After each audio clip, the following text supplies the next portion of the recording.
Today at JW Pepper, I'm going to show you some ideas for setting up a music workstation for virtual lessons, home recording, or really any type of technology-based teaching or learning. We'll go over options for different budgets and take a deep dive on how to get this stuff set up. Let's get started.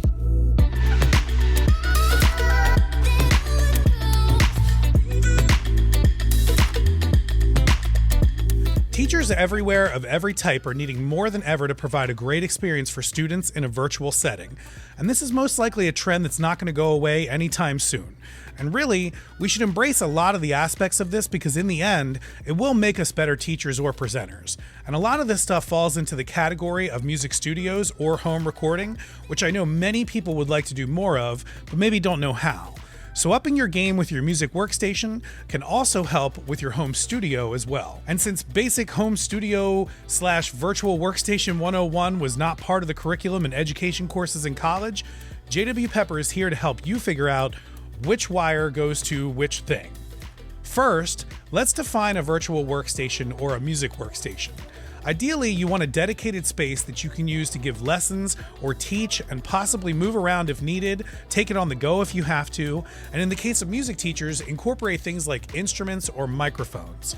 Having a dedicated space already set up with a lot of great features takes the hassle out of setting up each time and makes the experience you're about to share a better one. Basically, the more comfortable you feel, the better your virtual presence will be, and a lot of that starts with being heard and being seen.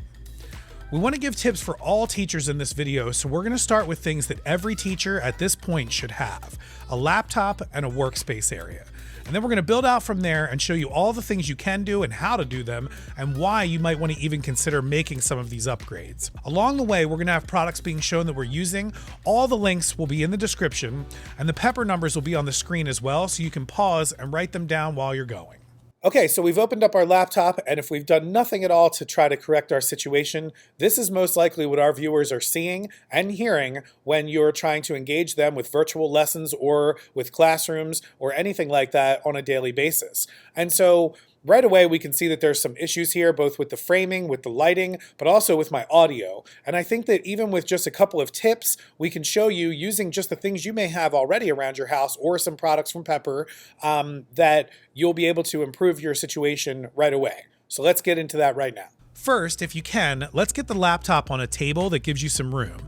And again, if you can, let's try to position it in front of a window and definitely not with the window to your back. By using some books or a laptop riser, you can better position the angle of the laptop so you can fit yourself into the frame a little better.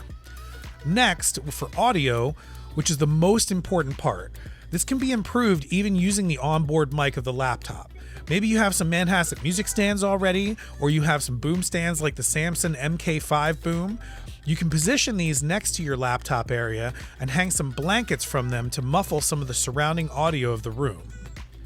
And now we went from something that looks like this to looking and sounding like this.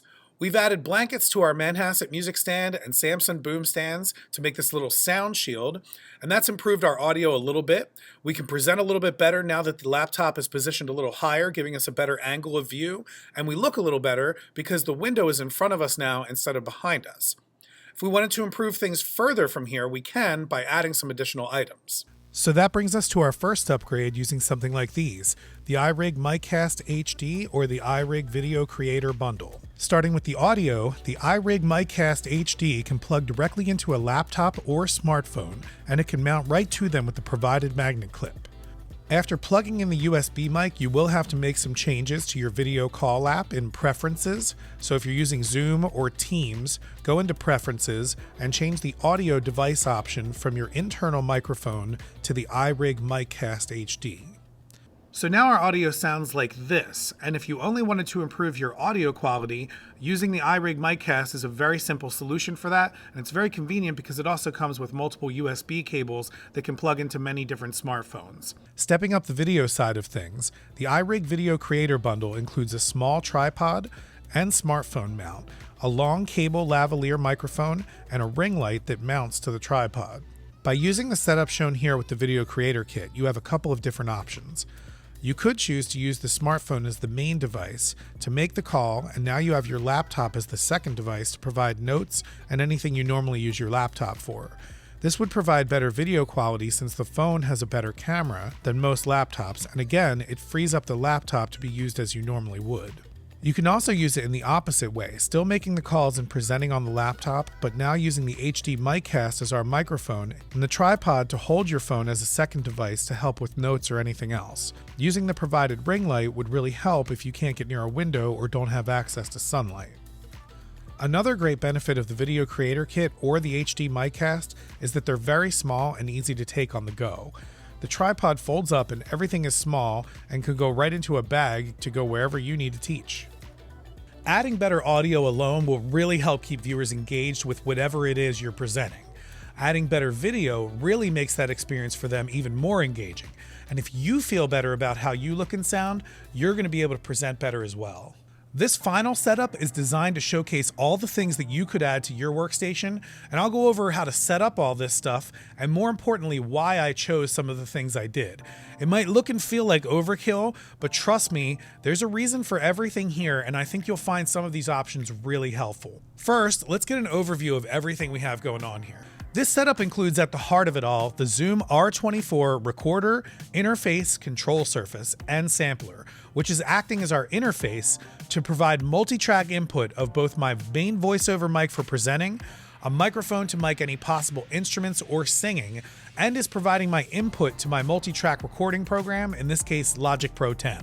I'm also inputting into Logic using the Samson Graphite 49 MIDI controller, and my microphone for presenting is the Shure SM7B, which is connected to the Zoom R24 with a Cloudlifter preamp. We have a video on that preamp linked right up here and in the description in case you want to find out more about that. In this example, we also have a Flight Soprano travel ukulele, which I'm using to show a live instrument example. I've seen a lot of teachers using ukuleles in virtual calls this year, and I think they're a great tool to help teaching. My laptop is my main presenting device and where I will share my screen if needed. However, we've hooked up a camera to the computer, so we're not limited to the computer's camera for quality and audio. And we can also position the laptop anywhere now and still have a great view of ourselves. Also, I hooked up a second monitor to the laptop so I can share my screen and it doesn't get too cluttered if I'm using multiple apps, and I can still see the students and all that good stuff. Finally, we're running all the audio through these Yamaha Studio monitors, which are active and allow for monitoring while recording. We'll use headphones while we're on our calls, but while we're recording, we'll be able to use these monitors to get a great sound since they provide a nice flat sound while we're recording. One last thing to note, we're using a studio light to light ourselves here, and lighting is a whole new ballgame and could really get its own video. So if you would like to see more lighting tips using either your own lights or studio lights, hit us up in the comments below and let us know, and we'll make one for you. This setup here is pretty killer. But how did we get here? Let's start back at a blank desk, and I'm going to walk through each setup part of this process. First thing I like to do is lay out my hardware pieces on the desk without any cables. This gives me a good idea of where things will need to be and how much space I need. I might need to move stuff depending on cables, but once I have a good idea, this is where I start. After the parts I know I will need are laid out, laptop, monitor, MIDI controller, microphone, interface, audio monitors, camera, and instruments, I can start hooking all of this up. Before we get started, note that this setup has items that JW Pepper already owns and that we use for our own production needs. However, we have many different variations of these products and many different price points in the descriptions below. So don't feel like you need these exact items. However, you can't go wrong with any of these items in this video. Starting with the R24 as our interface, we will first hook up the Yamaha Studio monitors running the 1/4-inch cables from the main output of the R24 into the Yamaha Studio monitors inputs. This will allow us to monitor our audio output later on. Next, I want to run the USB cable from the R24 into the USB port onto the laptop. At this point, you'll need to go in and configure the R24 to act as an interface by going to its settings and making that selection. Now we can hook up our main microphone and our instrument microphone or any other instrument. Say you have an electric guitar or something like that. You can plug that right into the R24 since we have 8 channels and one of them also has a high Z input for electric guitars. For the Shure SM7B, you will need a preamp or an audio boost on your main recorder. So we use the Cloud Lifter, which converts 48 volt phantom power to clean gain. You attach the XLRs from the mic to the Cloud Lifter and from the Cloud Lifter to the R24. Next, we need to hook up the Graphite 49 MIDI controller, which again uses a USB connection. And I'm going to plug that into the computer. One thing I love about this MIDI controller is that it is truly plug and play. I have never programmed a MIDI controller before in my life, and I'm not really sure how to, but I've used this MIDI controller many times in the past, and I've never been let down. I plug it in and immediately Logic Pro or even GarageBand can recognize it and make the necessary adjustments for it, and now I have MIDI input for all the software instruments in Logic or in GarageBand. After you hook up the USB cable to your audio interface and turn it on, some audio interfaces might require additional software to run. In the case of the R24, you do need an additional driver to run it on Mac or Windows. So you go to the zoomcorp.com website, and under R24, if you search that, you'll see the software and documents for this. You can get the user manual as well as any firmware updates for the device itself, or the driver it installs for Mac or Windows. In this case, I'm using a Mac, so I'll install the Mac drivers. After those drivers are installed, you'll go to your system preferences or settings in Windows and go to your sound settings. And in there, you'll be able to select your output and your input to be the R24 driver. As you can see here, we have the R24 driver for the output and for the inputs. That means anything that's coming into the computer or going out from the computer is going to be sent through our audio interface, which is exactly what we want.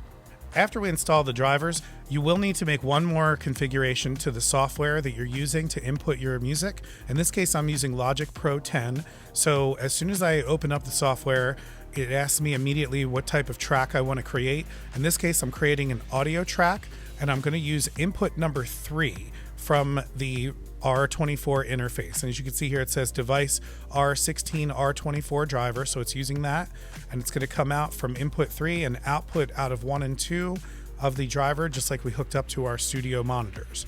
We'll hit create.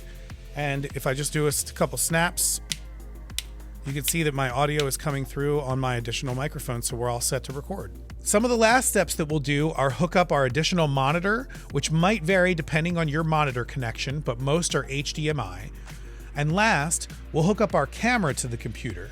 You can use any camera that has an HDMI output, which includes GoPros, DSLRs, mirrorless cameras, camcorders, or even smartphones with an adapter. Certain camera makers like Sony, Nikon, and Canon offer free software that will allow the connection of your camera to the computer. Or you can opt for a small device like this HDMI capture card, which is used in a lot of online gaming to connect any PC to any camera. Once you have the camera card, simply connect the HDMI from your camera to the HDMI input of the card, then the USB to the computer. You'll then need to go into either Zoom or Teams or whatever your video caller is, go to Preferences, and under Video, select the USB camera card. And now you'll be broadcasting from your camera instead of from the built-in cam on the computer. So why even bother doing this? For me, first and foremost, the biggest benefit is a larger frame. Most PCs and webcams are a fixed focal length, which is usually tight and can only be really fitting for your head.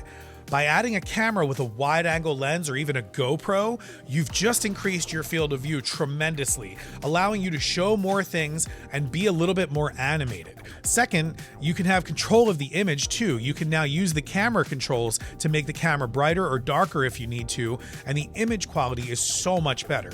If you're giving ukulele lessons and trying to show your fingerings, it's going to be much cleaner and easier for the viewer to see. So what did this result get us? Well, if I'm teaching a class, I can present having my notes on one screen and I can see my class on another. I still have room for windows. If I have more questions that get asked, I can bring up more information. I can present my ukulele to the class with high quality audio and video. I can sing along with it and record it all to a multi-track recording session that I can save and work on later and assign as homework. If I get other instruments in, like a guitar, I can add them easily with my interface, and same goes with guests. I can give audio examples with my MIDI controller on screen using screen sharing and Logic, and I can be very animated since I have all this frame to work with. Best of all, if you built this station in your classroom, When your students return, this is a fully functioning audio notation and recording workstation. All the same tools and equipment can now be used to do recording sessions with students or notation exercises for theory. Mostly all of the Zoom and Tascam recorders that we carry double as both audio recorders and audio interfaces, so they're not relegated to a desk. They're excellent field recorders as well when live ensembles return. Okay, so we just went over a lot of information and a lot of great product options. And this stuff is not easy to handle, but neither are middle school students, and that's why they hire teachers. Even though this stuff is new and maybe very foreign to a lot of us, having these options at our disposal will make for a better teaching and learning environment online. And it can actually be a little bit of fun once you know which wire goes to which thing. If you did find this video helpful, please give us a thumbs up. Let us know in the comments below if you would like to see more videos like this one, and don't forget to subscribe so you don't miss any of the content that we have coming out at JW Pepper.